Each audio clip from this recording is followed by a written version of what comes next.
Hello everyone, welcome back to my channel math skills with Nazia.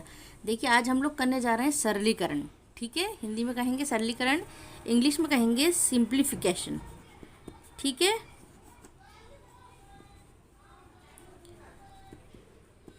देखिए यहाँ पर हम लोग सिंप्लीफिकेशन करने जा रहे हैं और हिंदी में सरलीकरण। देखिए, सरलीकरण किसे कहते हैं? जब भी हमें इस तरह के क्वेश्चंस दिए होते हैं तो आप लोग उसमें कंफ्यूज होते हैं कि इस तरह के क्वेश्चन को हम लोग कैसे सॉल्व करें। इसमें हम लोग पहले डिवाइड करें, प्लस करें, माइनस करें या फिर इन ब्रैकेट्स को सॉल्व करें। ठीक है, आप लोग इसमें कंफ्यूज ना हो, इसके लिए आज मैंने ये वीडियो बनाने जा रही हूँ और आप लोग इस वीडियो को फुल वॉच करें, ध्यान से देखें, ताकि आप लोगों को ये क्वेश्चन बहुत अच्छे से समझ में आ जाए और आगे के लिए आप लोग ये क्वेश्चन अच्छे से कर पाएँ।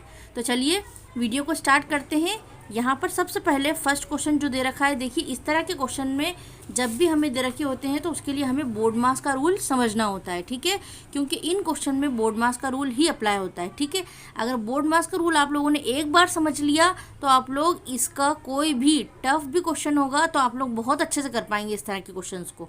ठीक है, चलिए यहाँ पर बोर्ड मास के रूल को समझिए आप लोग पहले कि बोर्ड मास का फुल फॉर्म क्या होता है, बोर्ड मास का मतलब क्या होता है। देखिए यहाँ पर बोर्ड मास लिखा है, इसका मतलब है BODMAS। अब इन सभी का मतलब क्या होता है कि बोर्ड मास के रूल के नियम के अनुसार यहाँ पर सबसे पहले जो क्वेश्चन है उसमें हमें सबसे पहले क्या सोल्व करना होता है, ब्रैकेट्स। देखिए B मतलब ब्रैकेट, और ब्रैकेट्स में हमें सबसे पहले सॉल्व करना होता है सबसे छोटा ब्रैकेट, फिर मंझला ब्रैकेट, फिर बड़ा ब्रैकेट। यहाँ पर मैंने लिखा है 1 2 3। ठीक है, इस तरह। फिर उसके बाद ओ का मतलब होता है ऑफ मल्टीप्लाई, यानी ब्रैकेट्स का गुणा। अगर जब हम ब्रैकेट सॉल्व कर लेते हैं तो उसके सेकंड में हम लोग क्या सॉल्व करते हैं, ब्रैकेट्स के बाहर जो गुणे में संख्या होती है उसे सॉल्व करेंगे। ठीक है, उसके बाद यहाँ पर तीसरे नंबर पर है डिवाइड। तो डिवाइड डी से होगा डिवाइड। आप सभी को पता है इस तरह का अगर डिवाइड का निशान होगा तो हम लोग फिर डिवाइड को सॉल्व करेंगे।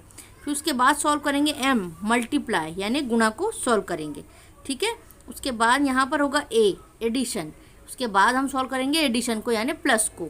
फिर उसके बाद सॉल्व करेंगे एस सब्ट्रैक्शन, यानी माइनस को सॉल्व करेंगे हम। ठीक है, आई होप कि आप लोगों को ये रूल बहुत अच्छे से समझ में आया होगा। जब इस रूल को आप लोग क्वेश्चन में अप्लाई करेंगे तो आपको और अच्छे से समझ में आएगा। ठीक है, तो चलिए इसको हम क्वेश्चन में अप्लाई करते हैं। कैसे अप्लाई करेंगे हम लोग? सबसे पहले यहाँ पर जो फर्स्ट क्वेश्चन है हमारे पास 4 + 8 / 2 - 3। देखिए हम लोगों को इसको करने के लिए कैसे करना पड़ेगा। फर्स्ट में हम लोग यहाँ पर क्वेश्चन में से उतारेंगे नीचे 4। ठीक है, यहाँ पर 4 को उतारा, प्लस देखिए हमें बोर्ड मास के नियम के अनुसार यहाँ पर सबसे पहले ब्रैकेट को सॉल्व करना होता है, लेकिन इस क्वेश्चन में ब्रैकेट्स नहीं है। उसके बाद हम लोग क्या सॉल्व करते हैं, डिवाइड। तो यहाँ पर हमें डिवाइड को सॉल्व करना है। इसका मतलब है यहाँ पर 8 लिखा हम लोगों ने। उसके बाद डिवाइड को सॉल्व करने के लिए 2 जो है वो 8 के डिवाइड में चला जाएगा, यानी अपॉन में चला जाएगा। ठीक है, बटे में। यहाँ पर -3 को एज इट इज़ उतारा। अब सेकंड स्टेप में हम लोग यहाँ पर क्या करेंगे, 4। देखिए इसे काट देंगे, 4 एकम 4 और 4 दूना 8। ठीक है, इसी तरह कटेगा। तो यहाँ पर हमारे पास क्या बचा, 4 + 2 - 3। ठीक है, यहाँ पर क्या बचा, 4 + 2 - 3। अब इस बोर्ड मास के नियम के अनुसार हमें सबसे पहले डिवाइड फिर मल्टीप्लाई को सॉल्व करना होता है, लेकिन इसमें मल्टीप्लाई नहीं है, इसलिए हम मल्टीप्लाई के बाद क्या सॉल्व करते हैं, एडिशन, यानी प्लस। तो देखिए यहाँ पर प्लस है तो उसे सॉल्व कर देंगे हम लोग। 4 और 2 कितने हो गए, 6। ठीक है, -3 एज इट इज़ लिखा हमने यहाँ पर। उसके बाद यहाँ इसे कर दिया हमने माइनस। 6 में से 3 को माइनस कीजिए, कितना बचेगा, 3। और ये होगा इसका आंसर। ठीक है, इसे हमने सबसे पहले डिवाइड में लिखा, फिर उसे काटा। जो आंसर आया हमारे यहाँ पर 4 एकम 4, 4 सॉरी यहाँ पर लिखा है 2, मैंने यहाँ पर 4 लिख दिया है। यहाँ पर होगा 2, 2 एकम 2 और 2 चौक 8, यहाँ पर होगा 4। ठीक है, तो यहाँ पर हम लोग लिखेंगे 4 + 4। ठीक है, यहाँ पर लिखेंगे 4 + 4। तो ये हो जाएगा 4 और 4 8, मिला के हम लोग क्या लिख देंगे इसको, 8।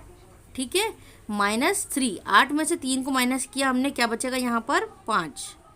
ठीक है, इस तरह इस क्वेश्चन का आंसर होगा 5। सेकंड क्वेश्चन देखिए, यहाँ पर सेकंड क्वेश्चन में है हमारे पास 36 + 12 / 8 - 4। देखिए अब यहाँ पर सबसे पहले हमें ब्रैकेट को सॉल्व करना होता है, तो हम ब्रैकेट को ही सॉल्व करेंगे। यहाँ पर सेकंड स्टेप में, फर्स्ट स्टेप में हम लोग क्या लिखेंगे, यहाँ पर 36 + 12 हमने इसे एज इट इज़ उतारा। ठीक है, डिवाइड को निशान को भी एज इट इज उतारा, 8 माइनस 4 करेंगे कितने बचेंगे हमारे पास 4। अब ब्रैकेट हट चुका है, ठीक है, क्योंकि हमने ब्रैकेट को सॉल्व कर लिया है। 8 में से 4 को माइनस किया, कितना बचा 4, ठीक है। अब देखिए नेक्स्ट स्टेप में हम लोग क्या करेंगे, सबसे पहले डिवाइड को सॉल्व करते हैं हम लोग अब ब्रैकेट के बाद। तो यहाँ पर डिवाइड को सॉल्व करेंगे, यहाँ लिखेंगे 36 प्लस 12 डिवाइडेड बाय 4, ठीक है। 8 में से हमने 4 को माइनस किया, कितने बचे यहाँ पर 4। अब यहाँ पर 12 के अपॉन में लगाया हमने 4, क्योंकि यहाँ पर डिवाइड में लिखा है 4, ठीक है, तो हमने अपॉन में लगा दिया। अब इसे काट दीजिए, 4 एकम 4, 4 तिया 12, ठीक है। तो 36 प्लस में 3 लिखेंगे हम लोग, क्योंकि यहाँ पर 3 बचा हुआ है। नेक्स्ट स्टेप में इसका आंसर क्या होगा, 36 प्लस 3 39।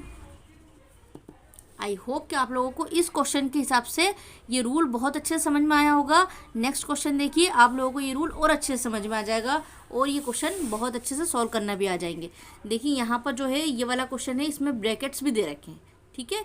तो हम लोग पहले ब्रैकेट्स को सॉल्व करते हैं। मैंने आप लोगों को बताया था कि हम लोग पहले ब्रैकेट्स को सॉल्व करते हैं। तो यहाँ पर सबसे पहले उतारेंगे हम लोग 12 प्लस, देखिए ब्रैकेट्स में भी हमें सबसे पहले छोटे ब्रैकेट्स को सॉल्व करना होता है, ठीक है। तो यहाँ है ये रहा छोटा ब्रैकेट, ठीक है। इन संख्याओं को हमें छोटा ब्रैकेट दे रखा है, तो इसलिए बाकी की संख्याएं हम लोग अभी एज इट इज उतारेंगे। 16 माइनस मंझला ब्रैकेट 5 प्लस, अब देखिए इसे सॉल्व कर दीजिए। 12 में से 3 गए, कितने बचे यहाँ पर 12 में से 3 को हम लोग माइनस करेंगे तो यहाँ पर बचेंगे 9, ठीक है। 12 में से 3 को माइनस कीजिए, 9 बचेगा यहाँ पर। उसके बाद ये ब्रैकेट हमारा हट चुका है। अब कौन सा ब्रैकेट बचा है यहाँ पर, मंझला ब्रैकेट और बड़ा ब्रैकेट, ठीक है। नेक्स्ट स्टेप में देखिए हम लोग क्या करेंगे, 12 प्लस, अब यहाँ पर करेंगे हम लोग मंझले ब्रैकेट को सॉल्व। तो बड़े ब्रैकेट की संख्या ऐसी कैसे लिख देंगे हम लोग, 16 माइनस, यहाँ पर 5 और 9 के बीच में जोड़ का निशान है, यानी एडिशन का निशान है, ठीक है। तो 5 और 9 को जोड़ दीजिए, कितने हो गए 14, ठीक है। अब ये मंझला ब्रैकेट हट चुका है, अब क्या बचा सिर्फ बड़ा ब्रैकेट, ठीक है। नेक्स्ट स्टेप में देखिए क्या होगा, 12 प्लस 16 में से 14 को माइनस कर दीजिए, अब कितना बचा 2, ठीक है। 16 में से 14 को माइनस किया, कितना बचा 2। अब नेक्स्ट स्टेप में 12 और 2 दोनों को प्लस कर दीजिए, कितना बचाएगा 14, ठीक है। कितना हो गया 14। इस तरह हमारा इस क्वेश्चन का आंसर आया 14। आई होप कि आप लोगों को ये क्वेश्चन भी बहुत अच्छे से समझ में आया होगा। एक और क्वेश्चन देखिए आप लोग। नेक्स्ट क्वेश्चन में ये इस तरह का क्वेश्चन है, देखिए यहाँ पर भी हमें सबसे पहले ब्रैकेट्स को सॉल्व करेंगे, लेकिन ब्रैकेट में होगा सबसे पहले छोटा ब्रैकेट सॉल्व, ठीक है। तो सबसे पहले हम छोटे ब्रैकेट को सॉल्व करने के लिए इसको ऐसे कैसे यहाँ उतारेंगे, फिर बड़ा ब्रैकेट उतारेंगे, 4 माइनस, फिर मंझला ब्रैकेट, फिर 4, फिर माइनस, ठीक है। अब छोटा ब्रैकेट सॉल्व कर दिए, यहाँ पर क्या बचा, 4 में से 4 को माइनस किया, कितना बचा 0, ठीक है। यहाँ पर क्या लिखेंगे हम लोग 0। फिर ये -4 हमने एज इट इज उतारा, क्योंकि ये ब्रैकेट के बाहर है, ठीक है, ये मंझले ब्रैकेट के अंदर है। उसके बाद उतारा हमने बड़ा ब्रैकेट। अब यहाँ पर नेक्स्ट स्टेप में हम लोग क्या करेंगे, 4 फिर माइनस, अब बड़ा ब्रैकेट एज इट इज उतारेंगे। अब हम लोग क्या सॉल्व करेंगे, मंझला ब्रैकेट। तो यहाँ पर मंझले ब्रैकेट को सॉल्व करने के लिए देखिए यहाँ पर 4 है, यहाँ पर भी 4 है, 0, ठीक है। 0 का तो कोई वैल्यू नहीं है यहाँ पर, इसलिए 4 में से आप 4 को माइनस कर दीजिए, क्या बचेगा 0। ये भी 0 हो गया और ये भी 0 हो गया, ठीक है। इस तरह हम लोगों ने यहाँ पर क्या लिख दिया 0। मंझला ब्रैकेट हट चुका है, इसका आंसर क्या आया है 0। अब हम लोगों ने लगा दिया यहाँ पर बड़ा ब्रैकेट, ठीक है। अब यहाँ पर नेक्स्ट स्टेप में क्या करेंगे, 4 माइनस, अब देखिए 4 में से 0 को माइनस करेंगे तो 4 ही बचेगा, तो हम लोग यहाँ पर लिख देंगे 4, ठीक है। नेक्स्ट स्टेप में इसका आंसर क्या होगा, 4 में से 4 को माइनस कीजिए, क्या बचेगा 0, ठीक है। इस तरह इस क्वेश्चन का आंसर क्या हुआ 0। आई होप कि आप लोगों को आज की मेरी वीडियो बहुत पसंद भी आई होगी, इंटरेस्टिंग भी लगी होगी। अगर वीडियो पसंद आती हो तो प्लीज़ चैनल को सब्सक्राइब किए बिना मत जाइएगा। मिलते हैं आपसे नेक्स्ट वीडियो में, तब तक के लिए बाय गाइस।